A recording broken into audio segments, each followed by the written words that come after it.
ప్రముఖ పుణ్యక్షేత్రమైన కేరళలోని శబరిమల ఆలయానికి భక్తుల తాకిడి బాగా పెరిగింది. గత 3 రోజుల నుంచి రికార్డు స్థాయిలో రోజుకు 1,00,000 మంది భక్తులు అయ్యప్ప స్వామి దర్శనానికి వస్తున్నారు. స్వామిని దర్శించుకునేందుకు భక్తులు, అయ్యప్ప స్వాములు శబరిమలకు భారీగా తరలివస్తున్నారు. పంబా ప్రాంతంతో పాటు పరిసర ప్రాంతాలు అయ్యప్ప నామస్మరణతో మారుమోగుతున్నాయి. కోవిడ్ కారణంగా 2 ఏళ్ల తర్వాత అయ్యప్ప స్వామి దర్శనానికి అనుమతి ఇవ్వడంతో భక్తులు భారీగా తరలివస్తున్నారు.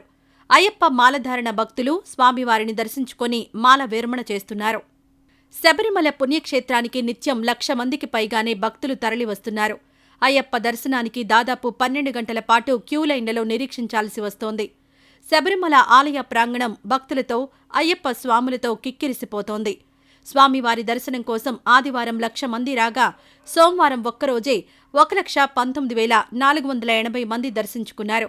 ఇదే విషయాన్ని ఆలయ అధికారులు వెల్లడించారు.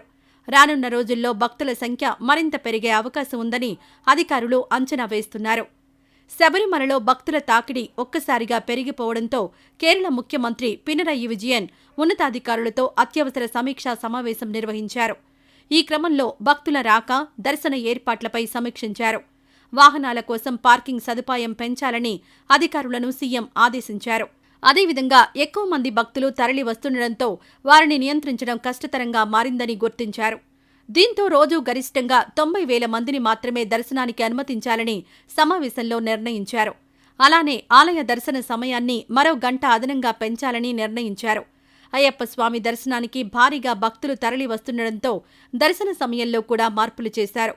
తెల్లవారుజామున 3 గంటల నుంచి మధ్యాహ్నం 1:30 వరకు, తిరిగి మధ్యాహ్నం 3 గంటల నుంచి రాత్రి 11:30 వరకు స్వామిని భక్తులు దర్శించుకోవచ్చని ట్రావెన్కోర్ దేవస్థాన బోర్డు చైర్మన్ కె. అనంతగోపన్ తెలిపారు.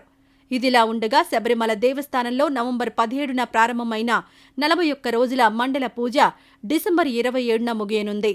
అనంతరం ఆలయాన్ని మూసివేస్తారు. మకర విళక్కు యాత్ర కోసం డిసెంబర్ 30న తిరిగి తెరుస్తారు.